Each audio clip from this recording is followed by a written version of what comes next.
Welcome back, boys, to our series of lessons on the Rebbe's Seder.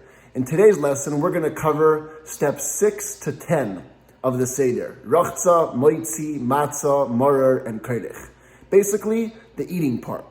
Now, I don't mean the eating part of the meal. I'm talking about all the mitzvahs that are associated with eating on the night of the Seder.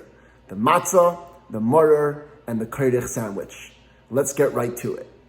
We remember that before the Rebbe did anything during the Seder, he made sure to read the Alter Rebbe's instructions for those steps. Now, according to halacha, all the matzah that we eat on the Seder night is basically part of one mitzvah. And therefore, the best thing is that from the moment you begin to eat matzah until you finish the Korech sandwich, you're not supposed to talk. And the Rebbe would do that as well during his Seder.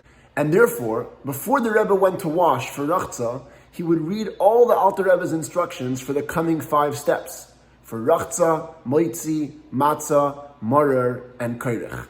Only then did he get up from his place and head to the kitchen to wash for Rachtzah. Just like by Orchatz, no water was brought to the Rebbe's place. The Rebbe got up and did it himself. And so this was another step of the Seder, which Chassidim didn't get to see the Rebbe do. Steps 7 and 8, Motzi Matzah, making the brachas on the matzah and then eating it. We make 2 brachas on the matzah. First, hamotzi, because we're eating bread. And second, a special bracha al achilas matzah for the mitzvah that we have tonight to eat matzah. While making the bracha of hamotzi, the Rebbe followed the minhag Chabad, which is to hold on to all 3 of the matzahs. And then, while making the bracha al achilas matzah, he let go of the bottom one and just held on to the top and the middle matzah. After finishing the bracha, the Rebbe would take out all that was left of the middle matzah, plus a part of the top matzah. Some years, the Rebbe took out the entire matzah. The Rebbe would take out the matzah and put it onto his pillow. And once he decided how much he was going to eat, he would begin to crack it into multiple pieces,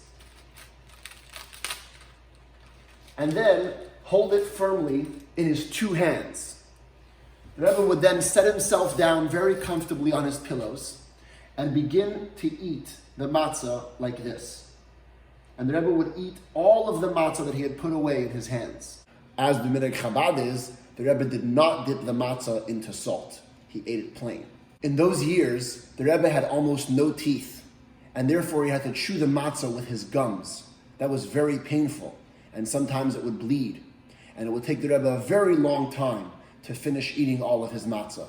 Rabbi Leibel Shapiro, Shliach of the Rebbe and Rosh Yeshiva in Miami, remembers one year it took the Rebbe 45 minutes to chew up and eat all the matzah. After the Rebbe was finished with all the matzah in his hand, he would make sure to pick up all the little crumbs that had fallen down on his pillow, or maybe got stuck in the sleeves of his kapata. The Rebbe wanted to get every ounce of matzah that he could. After the matzah, it's time to eat the bitter maror. Our minhag is that we take the maror, we dip it in the charoises, we make the bracha al achilas maror, and then we eat it. In many places it's written that the charoises has to have wine mixed into it. However, because the charoises goes directly on top of the matzah, and we're very worried about gebruks, not mixing the matzah with any liquid, the Rebbe did not put wine into the charoises he prepared for the Seder.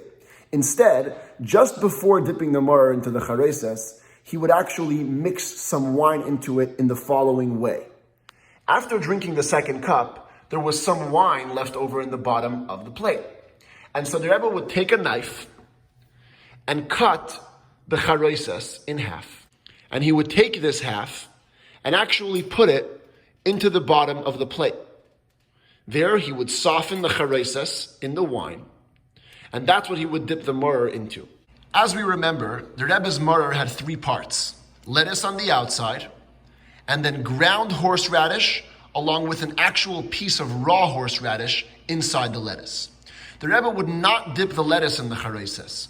Only the ground and raw horseradish was what he dipped into the charoises. First, the Rebbe took the ball of horseradish, dipped it into the charoises 3 times, put it back in.